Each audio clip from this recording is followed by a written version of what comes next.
Have you ever noticed how easy it is to look in control on the outside while quietly falling apart on the inside? You check the boxes, hit the goals, show up for everyone who needs you, yet when it's quiet, you feel like you've lost yourself somewhere along the way. It's a strange kind of emptiness, isn't it? You're doing all the right things that should make you feel fulfilled, but instead you feel like life is leading you. You're just reacting to deadlines, people's expectations, or the next fire that needs putting out. If that's you, I've been there too. There was a time in my life when my calendar was packed, my ambition was through the roof, and from the outside, I looked unstoppable. But on the inside, I was exhausted, disconnected, quietly miserable. I told myself I was leading. I was grinding harder, pushing through, being strong. But in truth, I wasn't leading anything. I was running from myself. See, it's easy to mistake motion for leadership. It's easy to call chaos drive and burnout dedication. But when the dust settles, all the noise fades, and you're finally alone with your thoughts, there's only one question that matters. Are you leading your life, or is your life leading you? Because every success will feel hollow. Every goal will leave you chasing more. And every achievement will come with that same quiet whisper that says, something's missing. Today, I want to show you what it really means to lead yourself first, so you can stop outsourcing your power, stop performing for approval, and start moving through life with clarity, integrity, and authentic authority. Leading yourself isn't about perfection. It's about authorship. It's about realizing that your life is a story you're writing in real time. And every thought, every choice, every response is another sentence in that story. Most people don't realize they've handed the pen to something else. Fear, comfort, habit, or the opinions of others. They wake up every day reacting to whatever life throws at them, calling it normal, when in truth, it's just survival. Self-leadership is when you take that pen back. It's when you decide no one else gets to write this story but me. It means taking radical responsibility for your choices, your emotions, and your direction. It's not about controlling everything. It's about choosing how you respond to anything.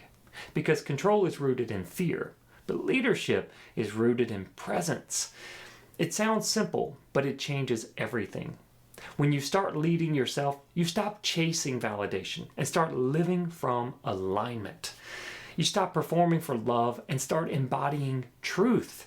You begin to hold yourself to the same standards you've always wished others would hold themselves to. Not out of ego, but out of integrity. You stop saying, I have to, and start saying, I choose to. You stop waiting for circumstances to line up and realize you are the circumstance that changes everything. Think of self-leadership like a compass that lives inside your chest. When you quiet the noise of the world, the voices, the opinions, the pressure, you can feel it calling out to you. It points you toward what's real, what's right, and what's true for you.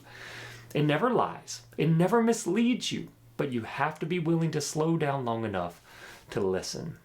When I was building my practice in the early days, I looked successful on the surface.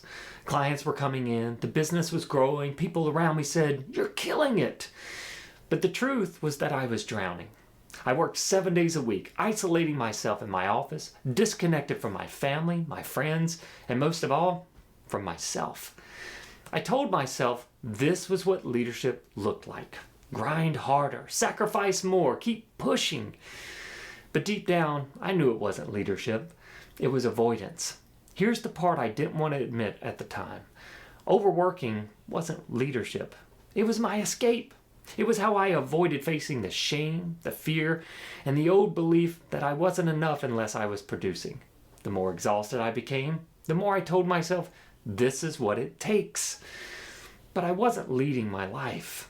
I was letting my wounds lead it. I remember one night sitting alone in my office, long after everyone had gone home. Papers scattered on my desk, phone buzzing with messages I didn't want to answer. I stared at my computer screen, but the truth I'd been running from stared back at me. I had built momentum without direction. I had created influence without integrity to myself. I was chasing approval while abandoning my own heart. It wasn't a breakdown moment that changed me. It was the quiet realization that I couldn't keep living like this. That night, I decided I was done being the passenger in my own life. I was done outsourcing my worth to performance. That was the day I stopped negotiating with my standards. I chose clarity over chaos, presence over performance, alignment over approval. And no, it didn't fix everything overnight, but it changed everything internally. Because for the first time, I was leading. Not the fear, not the programs, not the pressure. Me. And I learned something powerful that night. Leadership doesn't begin when others start following you. It begins when you start following your truth. If you want to build a business, a relationship, or a legacy that actually lasts, it all begins right here with you. Because no matter how strong your strategy is, and no matter how big your dreams are, if you can't lead yourself, you'll always end up reacting to life instead of creating it. Without self-leadership, clarity gets clouded by fear, your boundaries collapse under pressure, and your purpose starts to feel like a burden instead of a blessing.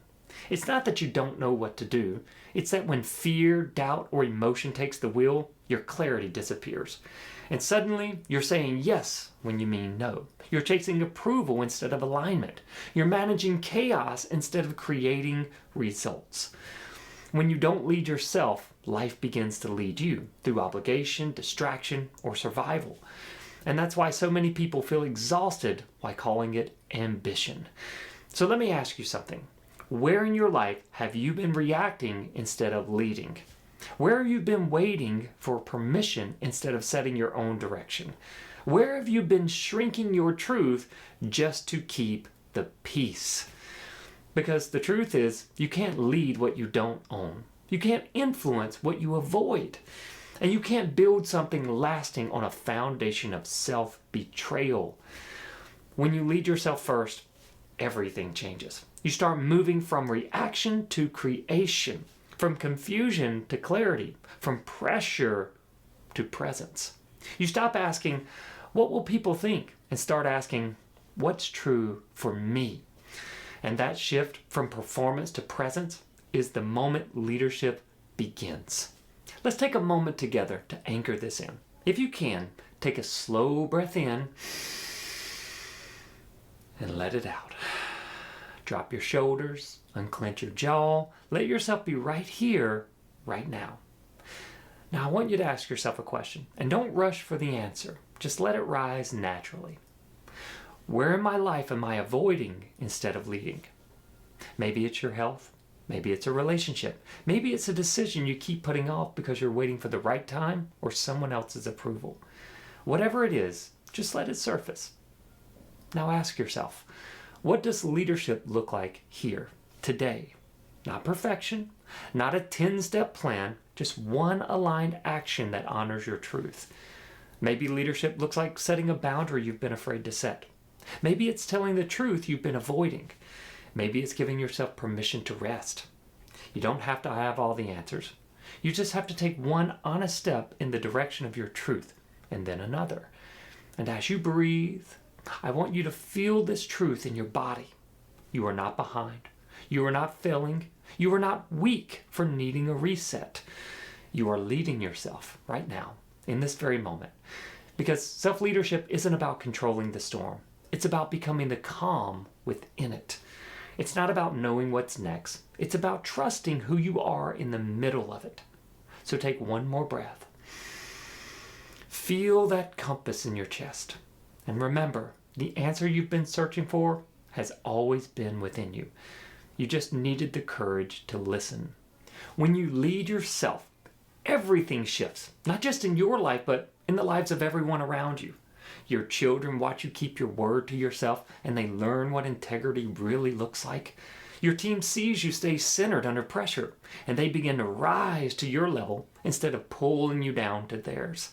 Your relationships deepen because people can feel when you're living from truth instead of pretending from fear. The most powerful leaders I've ever met aren't the loudest in the room. They don't demand attention. They command it through presence. Their very being says, I know who I am and I live like it. That's the kind of leadership that moves mountains quietly, not by force, but by alignment. Because true leadership doesn't push, it pulls. It inspires others to rise simply by being around you. So here's my challenge for you this week. Choose one area of your life where you've been avoiding and lead it today. Name it. Take one aligned action. Then write down the new standard you're committing to and put it somewhere you'll see it every day. This is how self-leadership is built, not through grand declarations, but through consistent alignment. Every time you keep your word to yourself, you build trust within. And that trust becomes the foundation of your power. If you're ready to take this deeper, I've got 2 invitations for you. First, grab your free copy of my book, Fight Back. You'll find the link in the description. It's not just a book. It's a guide to help you reprogram the patterns that pull you off your path so you can lead from truth and purpose. Second, if you're ready to bring this work into your personal or professional life, book a free consultation with me, also linked below. We'll take a clear look at where you're losing leadership and create a map to bring you back into alignment with your authentic authority. But whether you grab the book, book the call, or simply take one aligned step today, remember this: you don't have to wait for permission to become who you are. You don't need a title to be a leader. You already have everything you need. Lead yourself first and watch how life begins to rise and follow.